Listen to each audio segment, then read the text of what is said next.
Welcome. This is video 3 of the DRC Insight Technology training for the Wisconsin Forward exam. In this video, we will be discussing central office services. This is the third video in a series of 4 videos covering technology training. In this video, we'll start with a thorough overview of central office services, then walk through the installation process for both testing devices and service devices, and then we'll go over managing your configurations in the COS Dashboard. There are 2 places to find Central Office Services documentation and support. The first is the Technology User Guide Volume 2, which is available on the DPI website or in the DRC Insight portal under General Information under the Documents tab. The second resource is the Central Office Services Online Help.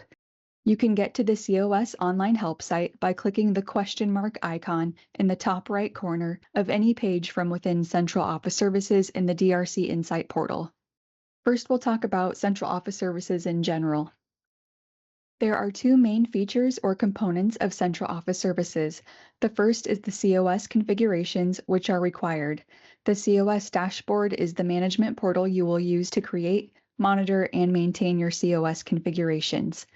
You may have 1 or multiple COS configurations depending on how you set it up. All testing devices with the DRC Insight Secure Application software must be registered to a COS configuration using the COS org unit ID, and that is part of the installation process when installing the DRC Insight Secure Application software on testing devices. COS configurations establish for testing devices what content should be administered, such as Wisconsin and WIDA, and where the testing devices pull that content from, such as from a service device or from the DRC servers. Maintaining a COS configuration is always required regardless of if a service device is used. You can use the same COS configurations and org unit IDs year over year. You shouldn't need to create new COS configurations every year, and you don't need to wipe everything out and start over every year. You can choose to do that if you prefer, but if you need to, it's easy to change or move the service device associated with the configuration. The other part of central office services on the right-hand side here, the service devices or COS-SDs that are used for local content hosting. Using a service device is optional, but DRC does highly recommend it. The test content is downloaded to the service device, and testing devices then retrieve test content from the service device during testing.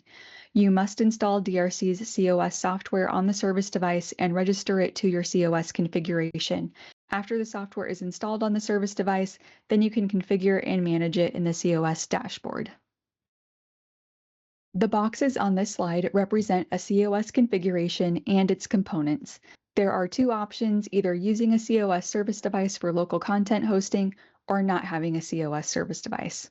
If you do have a COS-SD in your configuration, then the testing devices will pull test content from it. And if you don't have a COS-SD, then the test content will come from DRC servers directly. DRC does highly recommend utilizing service devices, so let's start with option 1, shown on the left side, a COS configuration with a COS-SD. The first component in your COS configuration is all of the associated testing devices. Those are all registered to the COS configuration using your unique org unit ID, which is part of the installation process when installing the secure application on testing devices.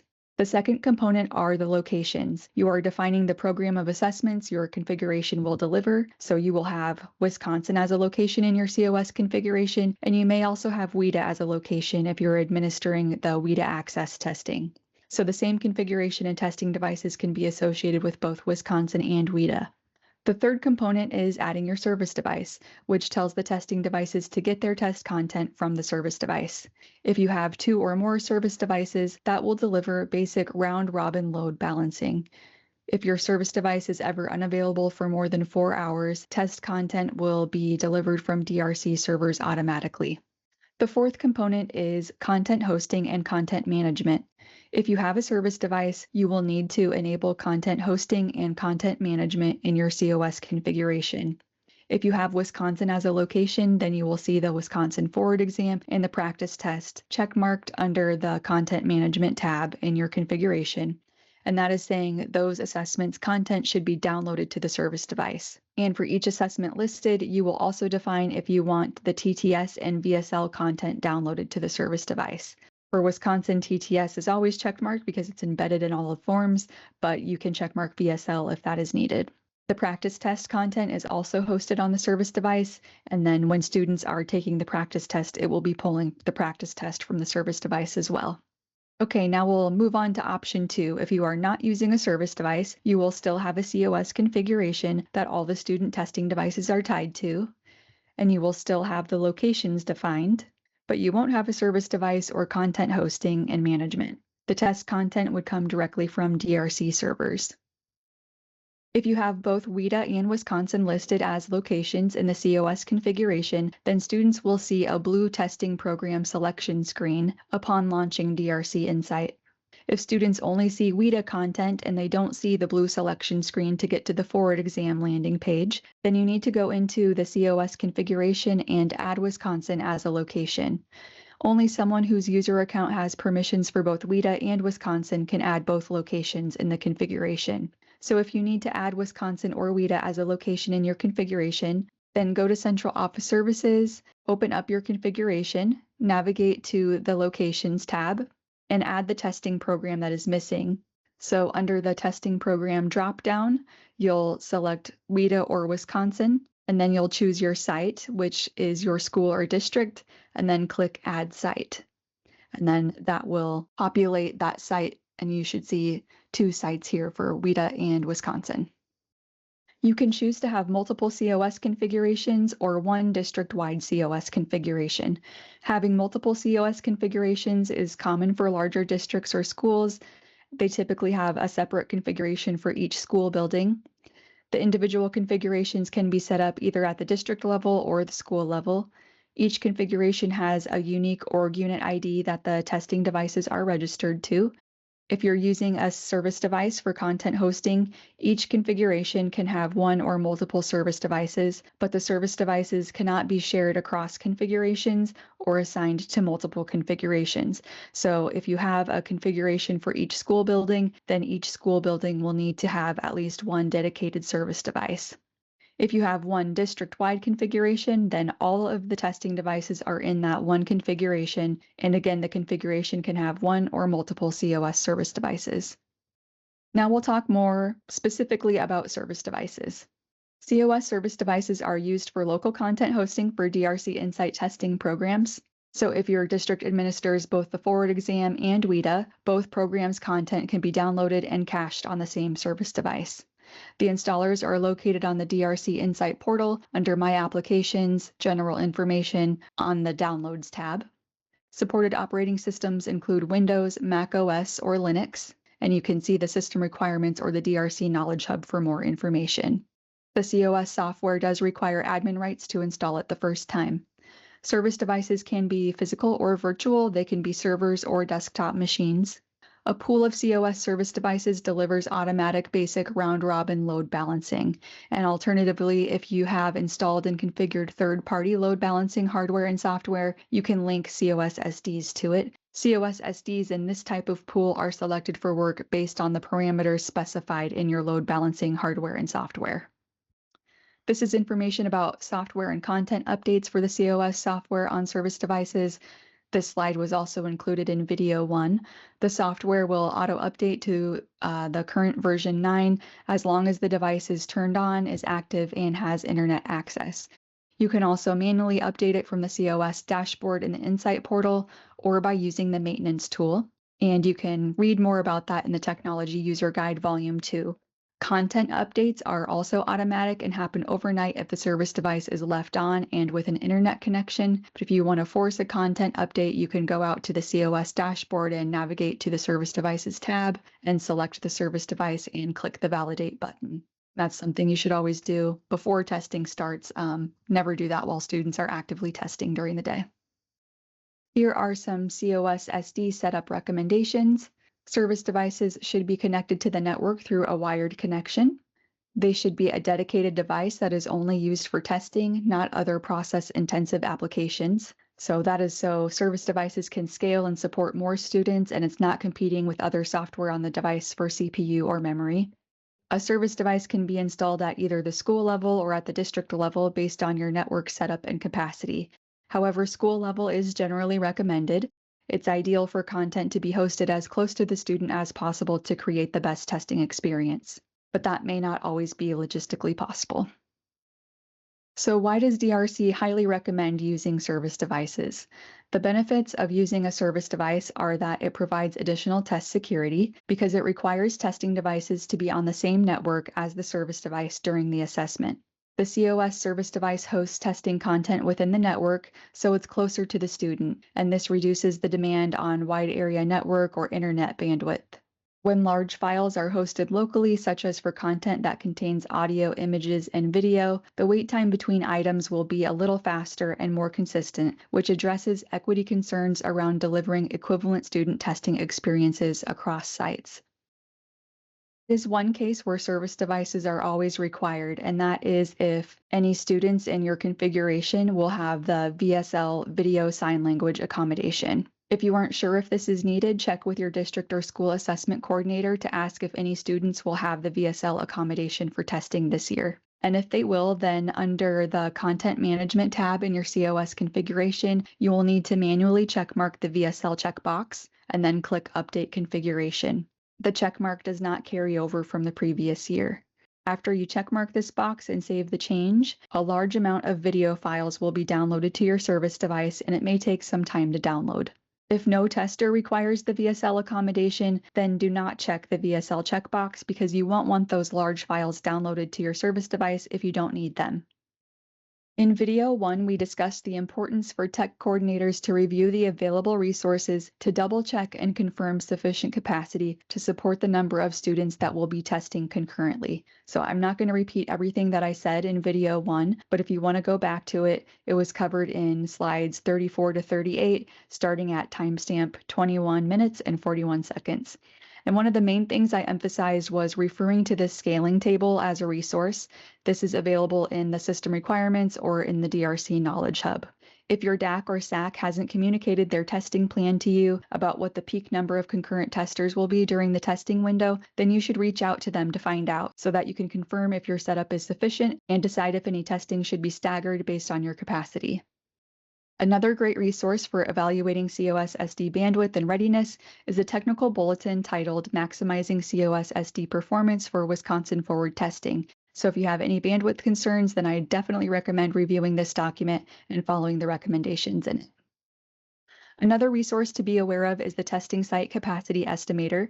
This is a tool that's built in Excel and can help you estimate the time it will take for students to download the tests and move to the next question after they send a response. The time estimates are based on the factors you plug in, including where the service device is located, the number of students testing at the same time, your network information, including ISP, LAN, and WAN, and the type of internet connection used. When using the capacity estimator for Wisconsin Forward, under the testing volume information, you should use the line that says accommodated students testing at the same time. So that is where you'll enter the number of students that will be testing concurrently. And these two lines would be 0. We'll be using this line that says accommodated students. We need to use the accommodated line due to having text-to-speech on all forms for the Wisconsin Forward exam. And how this tool works is you enter values on the left side here, and then you'll see the values, the output values on the right side change. If the values are green, then you're expected to have good performance, and if it's red, then it's telling you that you need to scale up because it's estimating poor performance.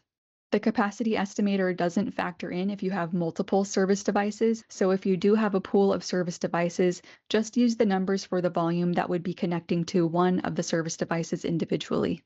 If you have any questions about what the values are here, you can always click on these question mark icons on every line to see more information and guidelines. And then also in the output results, you can ignore the lines that say fixed form or CAT form.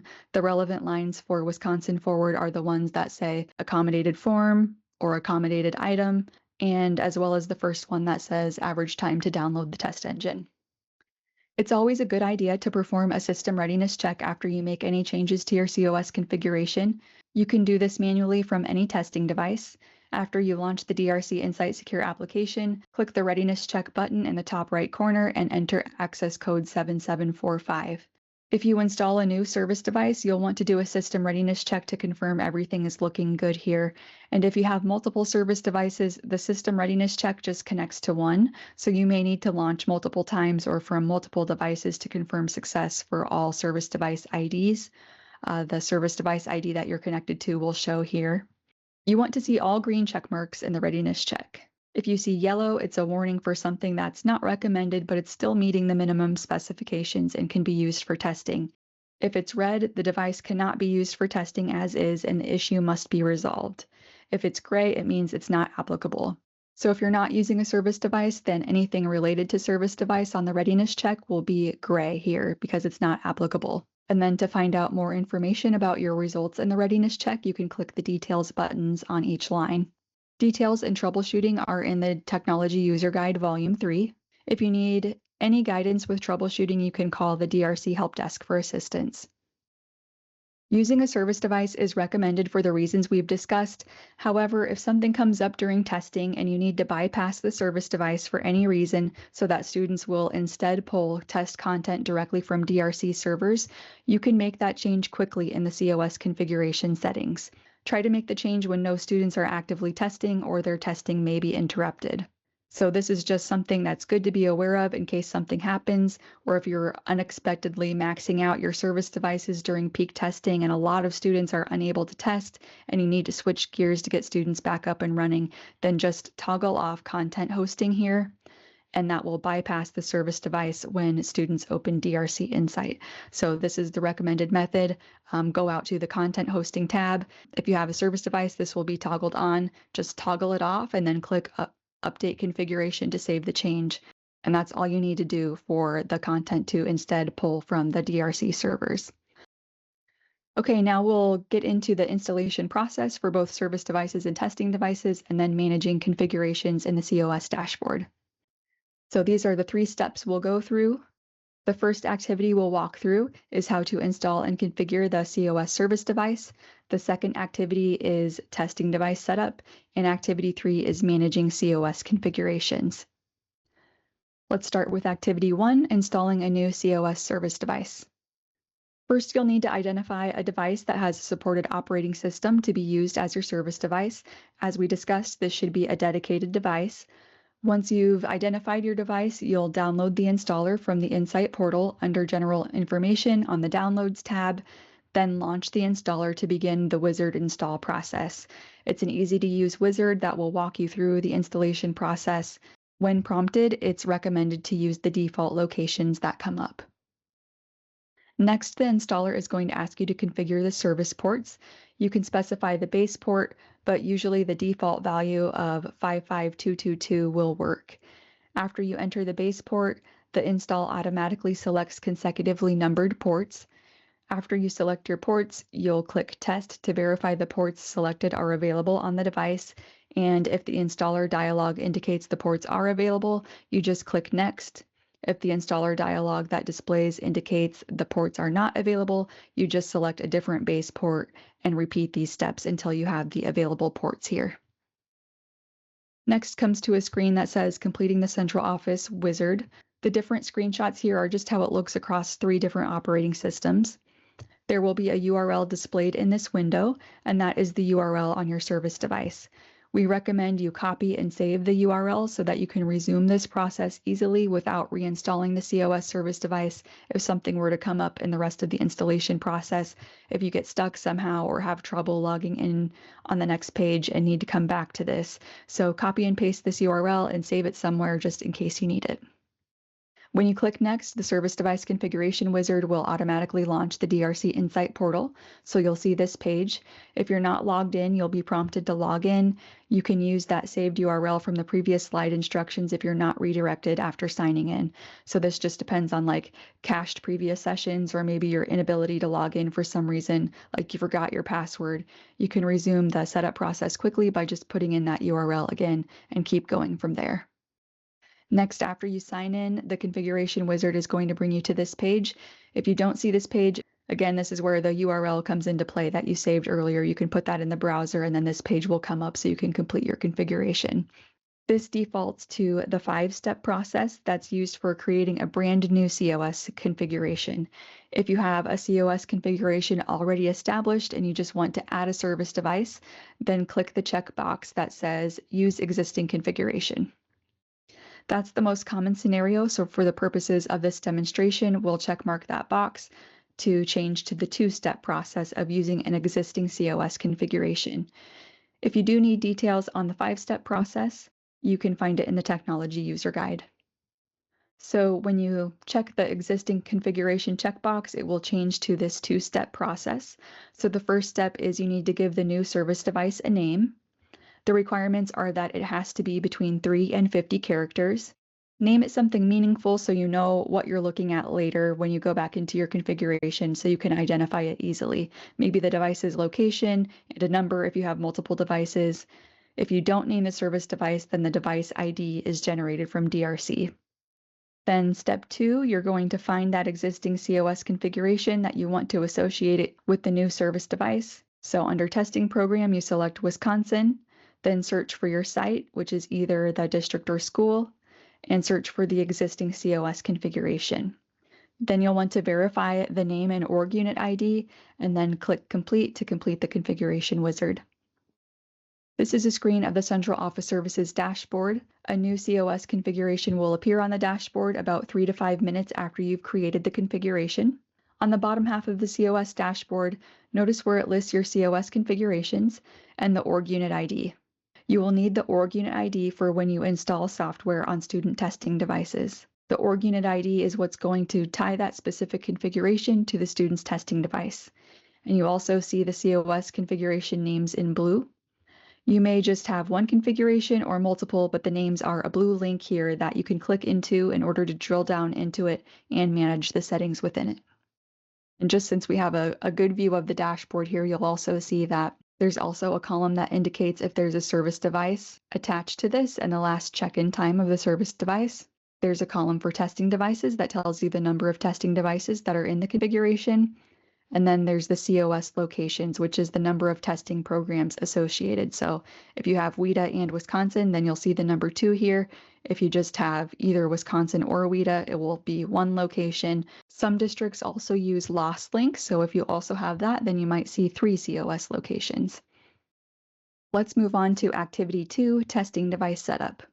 The DRC Insight Secure application can be installed through an MDM mass distribution solution to install it on a group of testing devices, and we'll talk about that install script in a moment.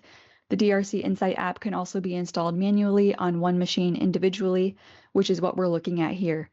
To install manually, you'll download the installer from the DRC Insight portal under General Information under the Downloads tab, and just note that it requires admin credentials to install the application and write access to the installation folder to perform the updates.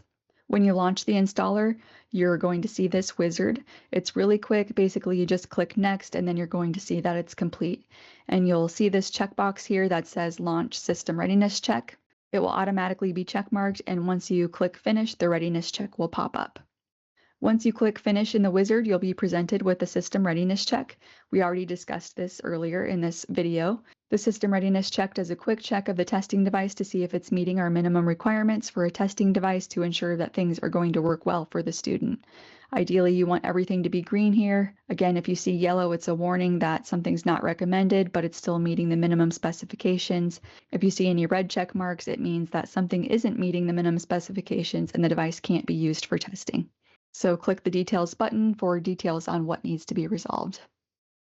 The last step for testing device setup is when you launch the DRC Insight Secure application on the testing device, you're going to see a pop-up that says Configuration Not Found. It's prompting you to assign it to a COS configuration, which you're going to do by clicking Assign Device to Org Unit. That's where you will put in the org unit ID we showed you earlier in the COS dashboard. Click Add and then click Register. After the device is successfully registered, it will show up in that COS configuration under the Testing Devices tab in the COS dashboard. As a reminder, this step is only if you're manually installing the software on one machine. If you use an MDM solution, you won't have to do this step.